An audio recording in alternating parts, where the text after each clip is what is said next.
Greg Sheridan, thank you so much for joining me. Look, I've got no idea where you stand on this discussion, so this could go out of hand.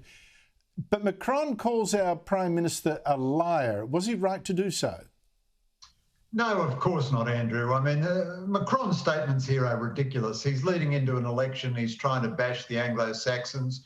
Our contract with the French was a series of contracts. We were allowed to pull out at the completion of any one of those contracts. This was very clear when we started out, and we did that. We pulled out, so we don't encounter any breach. We encounter a cancellation fee, but there's no breach. But of course, the negotiations with the Americans and the Brits were secret.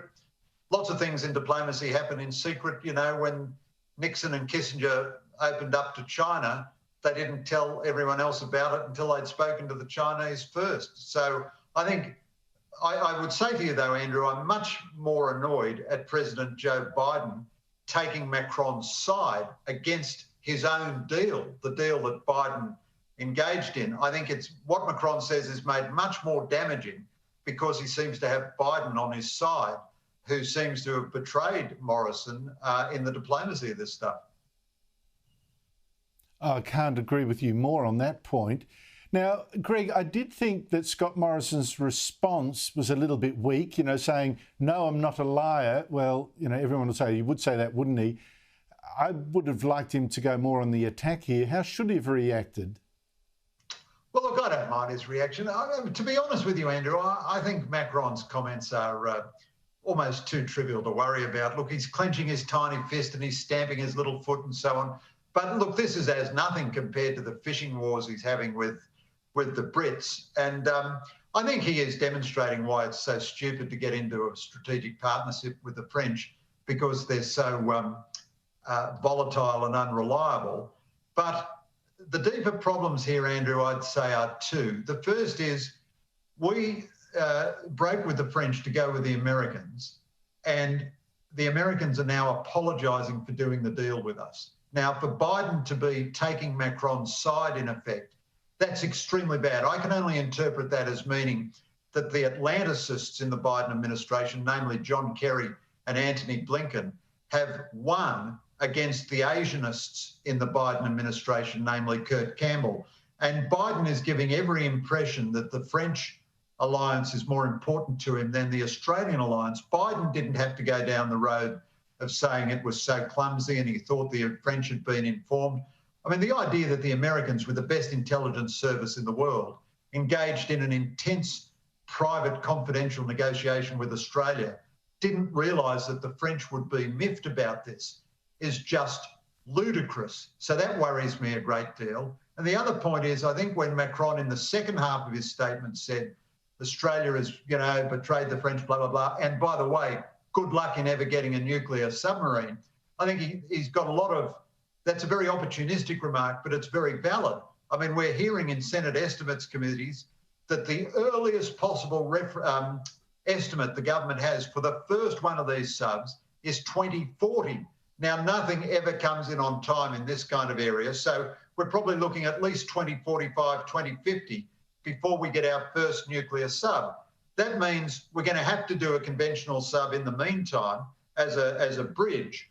And so where we are damaged in our reputation is not that Macron calls us a liar, that's neither here nor there, but the sense that we cannot sort out our own submarine fiasco.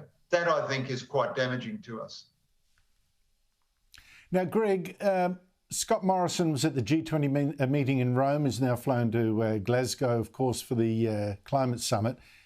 What did that G20 meeting actually end up achieving? It seemed to me that one thing that came out of it was actually a backtrack a little bit on global warming. Yeah, I think that's right. I mean, look, Morrison's position on all this is perfectly respectable by international standards. We're apparently going to reduce our emissions by 35% by 2020. That will put us amongst the very best performers amongst Western nations. Some nations have more ambitious targets than us, like Canada and New Zealand, but their performance to date has been pathetic, 5% and 1% reductions, respectively. But in any event, it doesn't matter a hill of beans what the rest of us do if China doesn't come to the party. China is plainly not coming to the party. India is not coming to the party. It won't embrace net zero on any timeline. China and Indonesia have said 2060, but honestly, anyone who's spent any time in Indonesia, the idea that they can get to net zero emissions or would even try to by 2060 is laughable. Russia is not offering anything. So all the big emitters are not doing anything. And then Biden, for all of his moralistic lecturing, he can't get his climate change legislation past Congress. And it was the United States under Trump that withdrew from Paris, not us. So any country that beats up on Australia, they're beating up on us because it's easier to pick a fight with us than to pick up a fight with China. But it's gross hypocrisy. If you believe absolutely in the science about global warming and the need to cut our emissions and all that, Australia is not the problem here. It's all these big emitters. Yes, of course, but what would you rather torture, the wolves out there or a friendly little hamster like Australia? Much easier Absolutely. to do that. Greg, just before you go, I want to play you the most bizarre thing, and I've got so much to choose from, of course, but the most bizarre thing that I think I've heard US President Joe Biden say yet. He's been in Rome for the G20 meeting, spending a lot of time in a district of Rome built by the fascist leader Benito Mussolini, who famously and falsely boasted that he made the trains run on time. That was his biggest boast. Here now is Joe Biden.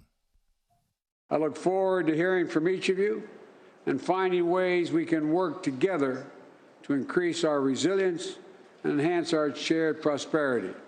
Now I'm going to turn it over to Secretary Blinken to actually make sure the trains run on time here.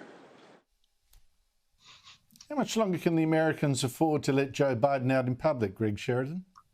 My guess is he will complete his one term, but he won't possibly run for a second term.